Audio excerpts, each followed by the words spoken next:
एक छोटे से गांव में सकूबाई नाम की एक महिला रहा करती थी। वह बहुत ही गरीब थी और गरीबी के चलते किराए के घर में रहा करती थी।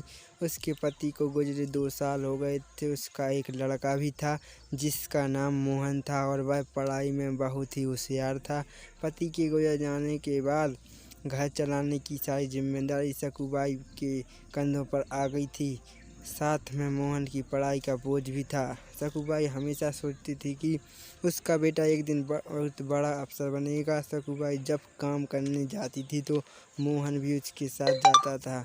सकूबाई लोगों के घर जाकर बर्तन मांजा करती थी तो कहीं खाना बना देती और मोहन बैठे बैठे लोगों के घर आए अखबार को बड़े ध्यान से पढ़ता था। एक दिन जब मोहन अखबार पढ़ने लगा तो एक मालकिन ने बड़े उत्सुकता से कहा, अरे मोहन, अखबार पढ़ रहा तू? अखबार पढ़कर क्या तू बड़ा अफसर बन सकता है?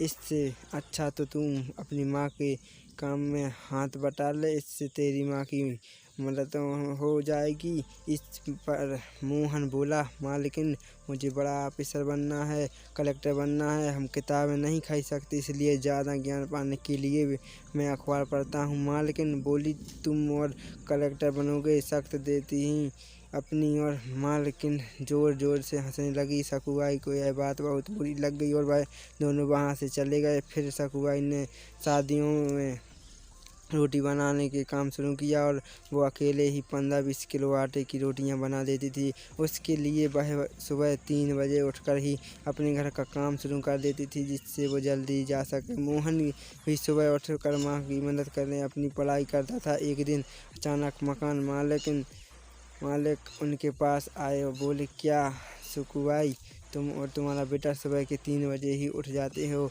और लाइट जलाते हो? तुम्हारी वजह से बिजली का बिल ज़्यादा आ रहा है। या तो बिजली का बिल ज़्यादा दिया करो या फिर मकान खाली कर दो। ये कहकर मकान मालिक गुस्से में वहाँ से चला गया। उससे जाने के बाद मोहन ने तेल वाली लालटेन जलाई और पढ़ाई करने लगा। माँ भी उस प्रकाश की रोटियां करने लगी। ऐसे ही मोहन ने अगले कुछ साल मन लगाकर पढ़ाई की और क्लास में हमेशा पहले स्थान पर आने लगा। मोहन की लगन देखकर उसकी अगली पढ़ाई के लिए उसे गुरुजी ने उसे दिल्ली जाने की सलाह दी और मोहन का सारा खर्चा खुद उठाने की जिम्मेदारी ली। ये सुनकर मोहन की खुशी का ठिकाना ना रहा। मोहन तब 22 साल का हो गया था।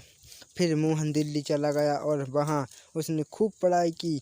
वह घंटों लाइब्रेरी में किताबें पढ़ता रहता और खूब दिल लगाकर मेहनत कर रहा था। फिर एक दिन जब एग्ज़ाम का टाइम आया तो रास्ते में जाते हुए उसकी टक्कर एक गाड़ी से हो गई और मोहन ज़मीन पर गिर पड़ा। उसके सिर पर और बाएं हाथ में चोट आई थी। फिर मोहन खुद की ऐसी हालत देखकर सोचने लगा कि मेरे बाएं हाथ में चोट लग गई है और सिर में खून भी बह रहा है।